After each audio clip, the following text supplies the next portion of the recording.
السلام علیکم ورحمۃ اللہ وبرکاتہ۔ بسم اللہ الرحمن الرحیم۔ ہماری آج کی صورت مبارکہ کا نام سورۃ تکاثر ہے۔ یہ مکی صورت ہے، اس کا 1 رکوع ہے اور 8 آیات ہیں۔ اس کی فضیلت کے بارے میں نبی علیہ السلام کی حدیث پاکہ مفہوم ہے۔ آپ نے صحابہ کرام سے فرمایا کہ تم میں سے کوئی آدمی اس کی قدرت نہیں رکھتا کہ ہر روز قرآن کی 1000 آیتیں پڑھ لیا کرے؟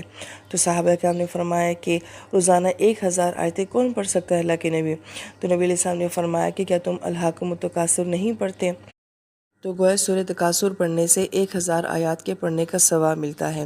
اس سے بعض اہل علم نے یہ نقطہ بیان فرمایا کہ رمضان شریف میں ہر عمل کا اجر دگنا کر دیا جاتا ہے، 70 گنا بڑھا دیا جاتا ہے۔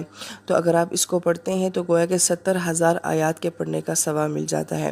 اسی طریقے سے وہ روایات جن میں 3 مرتبہ سورہ اخلاص پڑھنے کو پورے قرآن کے پڑھنے کا ثواب کہا گیا ہے، تو اگر ہم رمضان شریف میں پڑھتے ہیں تو گویا کہ آپ کے 70 قرآن بن جاتے ہیں۔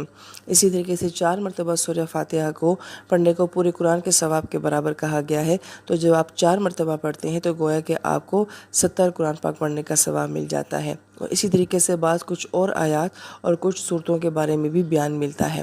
بہرحال اس کی پہلی آیت مبارکہ یہ ہے کہ اللہ پاک فرماتے ہیں الہاکم التکاثر، ہلاک کر دیا تمہیں کثرت نے۔ آیت مبارکہ میں لفظ جو الہاکم التکاثر آیا ہے، الہاکم لہون سے ہے۔ لہون کا ایک ترجمہ تو کیا گیا ہے تفریح سے، جسے ہم آج کے دور میں انٹرٹینمنٹ کی دنیا کہتے ہیں۔ دوسرا ترجمہ اس کا کیا گیا ہے کہ ایسی چیز جو آپ کو آپ کے مقصد سے دور لے جائے اور کسی دوسرے کام میں مصروف کر دے۔ اور الہا کو یوں بھی بیان کیا گیا ہے کہ ایسی چیز جو آپ کو اصل چیز سے دور لے جاتی ہے اور وہ چیز بہت اہمیت رکھتی ہے، اور جس چیز کے نزدیک آپ کو یہ لہو کر دیتا ہے وہ غیر اہم ہوتا ہے مگر وہ اس میں آپ کو مصروف کر دیتا ہے۔ اور پھر الہاکم جو ہے یہ لفظ ماضی کے صیغے میں آیا ہے، یعنی تمہیں ہلاک کر دیا۔ گویا کہ اس کے اندر ایک مایوسی بھی ہے کہ بہت کچھ تمہارے ہاتھوں سے ضائع ہو گیا، بہت کچھ تم نے اپنی زندگی کا گنوا دیا ہے اور تم اپنے آپ کو ہلاک کر چکے ہو۔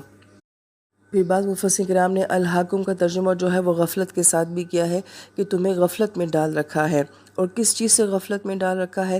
تو فرماتے ہیں کہ حقیقت سے تمہیں غفلت میں ڈال رکھا ہے، زندگی کے اصل مقصد اور منزل سے تمہیں غفلت میں ڈال رکھا ہے۔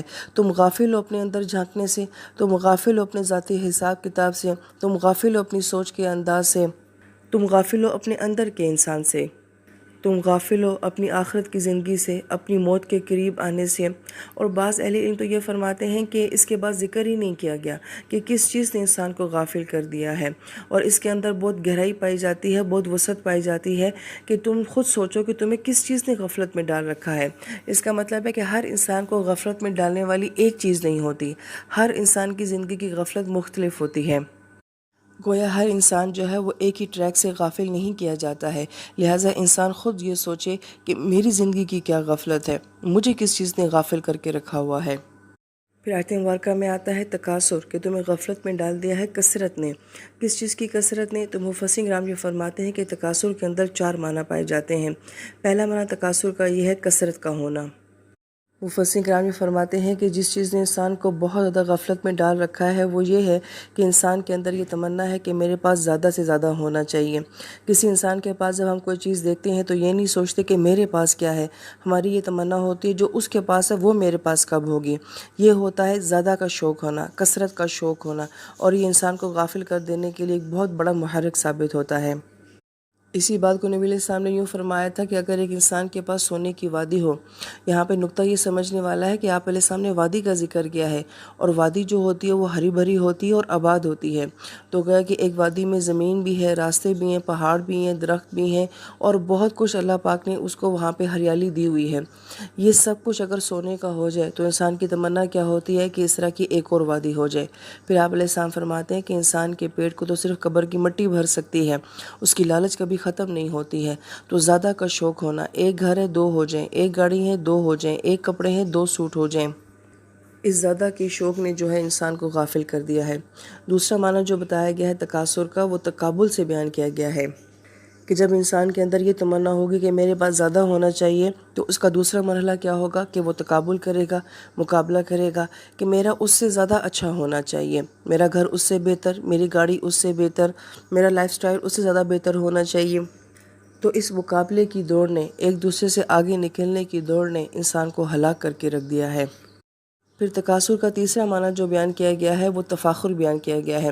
گویا کہ یہ سمجھیں کہ یہ تیسرا سٹیپ آ جاتا ہے کہ زیادہ کے شوق نے انسان کے اندر پہلے مقابلے کی دوڑ لگائی ہے، اور اس مقابلے کی دوڑ میں پھر انسان کو فخر میں ڈال دیا ہے کہ میرے پاس ہو وہ زیادہ ہو، پھر اس سے مقابلہ کرنا ہے، اور پھر مقابلے میں یہ مقابلہ بھی شامل ہو جاتا ہے کہ میرا اس سے بہت اچھا ہونا چاہیے، میرا اس سے بہت بہتر ہونا چاہیے، جو چیز میرے پاس ہو ویسی کسی کے پاس نہ ہو۔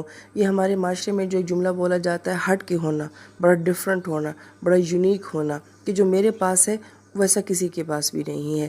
یہ چیز انسان کو، اور بالخصوص آج کے دور میں، اس تفاخر نے جو ہے انسان کو ہلاک کر کے رکھ دیا ہے۔ تکاثر کا جو چوتھا معنی بیان کیا گیا ہے وہ بہت ہی معنی خیز ہے۔ تکاثر سے معنی تعاون یا اشتراکیت کو بھی بیان کیا گیا ہے کہ انسان کے اندر جب یہ تمنا ہوتی ہے کہ میرے پاس زیادہ ہو، تو اس خواہش نے بہت سارے لوگوں کو ایک جیسا بنا دیا ہے۔ یعنی اب یہ انفرادی سطح کی بات نہیں رہی ہے، بلکہ آپ کو پورے ملک، معاشرے، خاندان، ثقافتیں جو ہیں وہ اب آپ کو ایک جیسی نظر آنے شروع ہو گئی ہیں۔ اہل علم اس کو یوں بیان کرتے ہیں کہ جیسے ہمارے معاشرے میں لفظ بولا جاتا ہے کہ یہ ماڈرن طبقہ ہے یا یہ ایلیٹ طبقہ ہے۔ ہم جب اس طبقے کو دیکھتے ہیں تو ان سب کا لائف سٹائل ہمیں بالکل ایک جیسا نظر آتا ہے، ان کی ڈریسنگ، ان کے فنکشن، ان کے رسومات، ان کی باتیں بالکل ایک جیسی ہوتی ہیں۔ گویا تکاثر نے ایک طبقے کو بالکل ایک جیسا بنا دیا ہے۔ اب اگر انسان یہ چاہے کہ میں نے اس ماڈرن طبقے میں شامل ہونا ہے یا ایلیٹ طبقے میں شامل ہونا ہے، تو اس کو پھر اپنا سٹینڈرڈ برقرار رکھنے کے لیے وہ سب کچھ کرنا پڑے گا جو اس طبقے کے لوگ کرتے ہیں۔ ان میں ضم ہونے کے لیے ان کے عادات کو اپنانا پڑے گا۔ تو گویا اس چیز نے سب کو ایک جیسا بنا دیا ہے۔ آپ اس کی مثال یوں بھی سمجھ سکتے ہیں کہ آج ہمارے معاشرے میں یہ اوپر والا طبقہ جو ہے ہم مڈل کلاس لوگوں کے اوپر بہت زیادہ اثر انداز کرتا ہے۔ ہمیں ان کا لائف سٹائل اچھا لگتا ہے، یہ جتنے بھی ہمیں اداکارائیں نظر آتی ہیں، ماڈلز نظر آتی ہیں، ہمارا دل کرتا ہے کہ ہم بھی ان کی طرح کی ڈریسنگ کریں، جو وہ کھاتے ہیں ہم بھی ان کی طرح سے کھائیں، جو وہ ولاگز بناتے ہیں ہم بھی اس طرح کے ولاگز بنائیں، جس طرح سے وہ نظر آتے ہیں ہم بھی ویسے نظر آئیں۔ تو پھر ویسا نظر آنے کے لیے ہمیں سب کچھ وہ کرنا پڑتا ہے جو وہ کرتے ہیں، جو بعض اوقات ہو سکتا ہے کہ میرا ماحول، میرا معاشرہ، میرا خاندان اجازت نہ دیتا ہو، لیکن ان جیسا بننے کے لیے، اشتراکیت کے لیے، ان میں ضم ہونے کے لیے ہمیں ان جیسا ہونا پڑے گا۔ یہ بھی کثرت کے معنوں میں آتا ہے کہ سب کو ایک جیسا بنا دیا ہے۔ اس کو اگر عام معنوں میں سمجھا جائے تو بعض اہل علم جو بھی بیان فرماتے ہیں مثلا کہ بعض فیملیز کے اندر یہ رجحان ہوتا ہے کہ ڈاکٹرز بنتے ہیں، اب ہر ایک کی تمنا ہوگی کہ میرا بچہ ڈاکٹر ہی بنے۔ بعض فیملیز کے اندر یہ ہوتا ہے ٹرینڈ کہ باہر جاتے ہیں، اب اس میں سے ہوگا نہیں تم نے بھی باہر جانا ہے، اس کا بچہ باہر گیا ہے تو بس میرا بچہ بھی باہر جانا چاہیے۔ کسی کا بچہ جو انجینئر بنا ہے تو بس پھر میرا بچہ بھی انجینئر بننا چاہیے۔ اگر ایون یہ کہ اگر کسی کی فیملی میں یہ ٹرینڈ ہے کہ کوئی حافظ عالم بنا ہے تو میں نے اپنے بچے کو بھی حافظ بنانا ہے اور عالم بنانا ہے۔ تو گویا کہ ایک جیسا ہونا، کثرت کے شوق نے ہمیں بہت ساری باتوں میں مقابلے اور تفاخر کے ساتھ ساتھ اشتراکیت بھی پیدا کر دی ہے کہ ہم چاہتے ہیں کہ جیسا دوسرا ہوگا ہم بھی ویسے ہی ہوں گے اور ہمیں بھی اسی معیار پہ آنا پڑے گا، اور پھر ہم سب اسی دوڑ میں لگ جاتے ہیں، یہ جانے بغیر کہ میرے بچے میں ڈاکٹر بننے کی صلاحیت ہے کہ نہیں ہے، اس کا دین کی طرف رجحان ہے کہ نہیں ہے، باہر جانا مجھے سوٹ کرتا بھی ہے کہ نہیں کرتا ہے، لیکن اشتراکیت کی وجہ سے یہ دوڑ ہم سب کے اندر لگی ہوئی ہے۔ بعض اساتذہ کرام یہ فرمایا کرتے تھے کہ بعض اوقات نیکی کے کام بھی جو ہیں وہ انسان کو بڑی غفلت میں ڈالے ہوئے ہوتے ہیں، لیکن انسان کو محسوس نہیں ہوتا۔ مثلا جیسے کہ آج کا رمضان کا مہینہ ہے تو یہ فخر کرنا کہ میرا بچہ تراویحیں سنا رہا ہے، فلاں مسجد میں سنا رہا ہے، یا کوئی درس یا بیان ہوتا ہے تو اس کے شروع میں یہ کہا جاتا ہے کہ ہمارے بچے سے نعت پڑھوائی جائے، ہمارے بچے سے تلاوت کروائی جائے، تو اس کا مقصد بھی کیا ہوتا ہے کہ ایک دوسرے کے ساتھ مقابلہ کرنا کہ بھئی میرا بچہ جو ہے وہ اس مقام پہ آ گیا ہے۔ تو نیکیوں کے اندر بھی بعض اوقات جو ہے غفلت کا معنی پایا جاتا ہے اور اشتراکیت کا معنی پایا جاتا ہے۔ پھر انسان کو کثرت سے غفلت میں ڈالنے والی کون سی چیزیں ہیں، تو سورہ منافقون میں کہا گیا کہ انسان کا مال اور اولاد یہ سب سے زیادہ انسان کو غافل کرتے ہیں۔ جیسے مال کی کثرت کہ میرا اس سے بہتر ہو، اچھا ہو، بہتر سے بہترین کا شوق ہونا، یہ آج کل کے انسان کو غفلت میں ڈالے ہوئے ہے۔ اور پھر اولاد کا معاملہ کہ ہم نے اولاد کو اچھے سے اچھے اسکول میں پڑھانا ہے، پھر انہیں ٹیوشن بھی دینا ہے، اکیڈمی بھی دینا ہے، ان کے لیے اچھے کنونس کا بندوبست بھی کرنا ہے، پاکٹ منی بھی ان کو دینا ہے، پھر ان کا ویکنڈ بھی سیلیبریٹ ہونا چاہیے۔ کیا یہ سب کچھ پچھلی نسل کے پاس بھی تھا؟ اور کیا پہلی نسل کے ماں باپ بھی جو ہیں اپنی اولادوں کے لیے اس قدر غفلت کا شکار تھے ان معاملات میں؟ پھر یہاں تک کہ بعض اہل علم یہ فرماتے ہیں کہ ہمارے بچوں کے کھلونے کے معاملے آ جائیں، کھانے پینے کے معاملے آ جائیں یا ڈریسنگ کے معاملے آ جائیں، تب بھی آج کے ماں باپ کے اندر یہ غفلت پائی جاتی ہے کہ میرے بچے کی ڈریسنگ سب سے مختلف ہونی چاہیے، اس کا کھانا پینا جو ہے وہ سب سے ہٹ کر ہونا چاہیے۔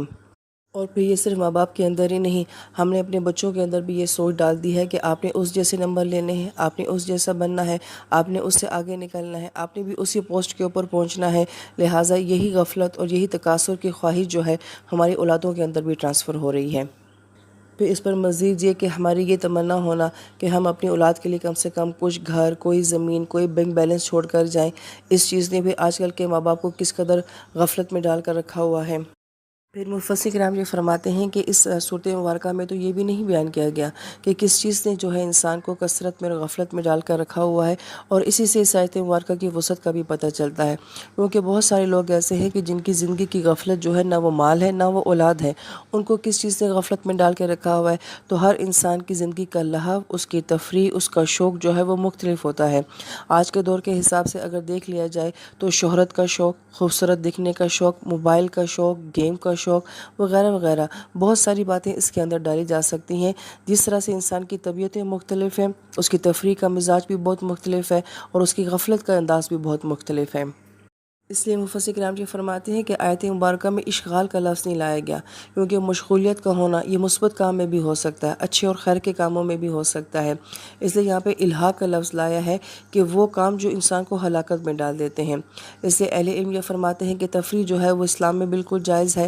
ایسی تفریح جو آپ کو تھوڑی دیر کے لیے بریک دے دیتی ہے، آپ کو ریفریش کر دیتی ہے، دوبارہ آپ کے کام کے لیے آپ کو ایک نئی طاقت دے دیتی ہے، تو ایسی ہر تفریح جو ہے وہ اسلام میں جائز کہی گئی ہے۔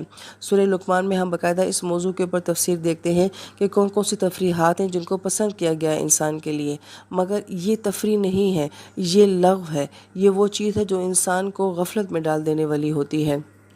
اس لیے اہل علم یہ فرماتے ہیں کہ آج کے دور کا جو الہا ہے وہ بہت زیادہ مختلف ہے۔ اگر ہم پہلے دور کو دیکھتے ہیں تو بہت ہوا تو کوئی میلہ جو سالانہ بنیاد پر ہوتا تھا، یا کہانیاں سنا دینا، اس قسم کا مزاج ہوتا تھا، مگر آج کا الہا کیا ہے؟ موبائل کا ہونا، اور پھر اس موبائل کے اندر کتنا کچھ ہے، واٹس ایپ بھی ہے، فیس بک بھی ہے، چیٹنگ بھی ہے، ٹک ٹاک بھی ہے، فلمیں بھی ہیں، ڈرامے بھی ہیں، ان کی نئی ایپیسوڈز بھی ہیں، اس پر مزید اب سنیپ چیٹ آ گئی ہے، اور پتہ نہیں کیا کچھ ایسا ہے جو الہا ہے۔ اور اس الہا کا اندازہ اس بات سے لگایا جا سکتا ہے کہ اگر آپ صرف 5 منٹ کے لیے موبائل ہاتھ میں اٹھاتے ہیں، آپ کو نہیں پتہ چلتا کہ آپ کا گھنٹہ کہاں پہ چلا جاتا ہے۔ یہ چیزیں اس قدر آج کے انسان کو مشغول کیے ہوئے ہیں۔ اس لیے آج کا انسان جتنا غافل ہے، پہلے کا انسان اتنا غافل نظر نہیں آتا۔ ہم بولتے ہیں آج کی دنیا انٹرٹینمنٹ کی دنیا ہے، تو گویا کہ ہم یہ کہہ رہے ہوتے ہیں کہ آج کی دنیا غفلت کی دنیا ہے۔ اس سے اہل علم یہ فرماتے ہیں کہ جہاں پر غفلت ہوگی، یقیناً وہاں پہ اللہ پاک کی نعمتوں کی ناقدری بھی ہوگی، اور اس غفلت کا سب سے بڑا نقصان یا سب سے بڑی نعمت کی ناقدری جو آج ہو رہی ہے وہ وقت کا ضیاع ہے، امت کا وقت ضائع ہو رہا ہے۔ لہٰذا ہمارے گھنٹوں کے گھنٹے گزر جاتے ہیں گیمز کھیلتے ہوئے، چیٹنگ کرتے ہوئے، میسیجنگ کرتے ہوئے، اور اس کا نقصان صرف یہ نہیں ہے کہ ہمیں ہماری عبادتوں سے جو ہے یہ سب چیزیں غافل کر دیتی ہیں، بلکہ عبادتوں کے علاوہ بھی ہماری زندگی کا مقصد ہمیں نہیں پتہ، ہم نے کس طرح سے اپنا دن گزارنا ہے ہمیں نہیں پتہ، ہمارے گھر، ہمارے کام، ہمارا سارا نظام جو ہے وہ غفلت کا شکار ہے۔ اسی نبی علیہ السلام کی ایک حدیث مبارکہ جو بہت مختصر ہے، مگر اس میں پوری بات کو سمو دیا گیا ہے کہ وہ چیز جو تھوڑی ہو اس چیز سے بہتر ہے جو زیادہ ہو اور تمہیں غفلت میں ڈال دے۔ لہٰذا اس صورت مبارکہ کی ابتدا میں ہی جس ہلاکت کا ذکر کیا گیا ہے، اس میں کوئی گناہ کا ذکر نہیں کیا گیا، کسی حلال حرام کا ذکر نہیں کیا گیا، بلکہ صرف غفلت کا ذکر کیا گیا ہے۔ جس غفلت کو ہم گناہ نہیں سمجھتے، جس کو ہم حرام نہیں سمجھتے، مگر قرآن یہ کہہ رہا ہے کہ وہ تمہیں ہلاک کر رہی ہے، وہ تمہیں برباد کر رہی ہے۔ اور ابن عباس فرماتے تھے رضی اللہ تعالیٰ عنہ کہ الحاق میں اللہ پاک کا غصہ جو ہے وہ نظر آتا ہے کہ تم اپنے آپ کو برباد کر رہے ہو۔ اللہ تعالیٰ کل امت کو اس غفلت اور اس بربادی سے بچائے، آمین یا رب العالمین۔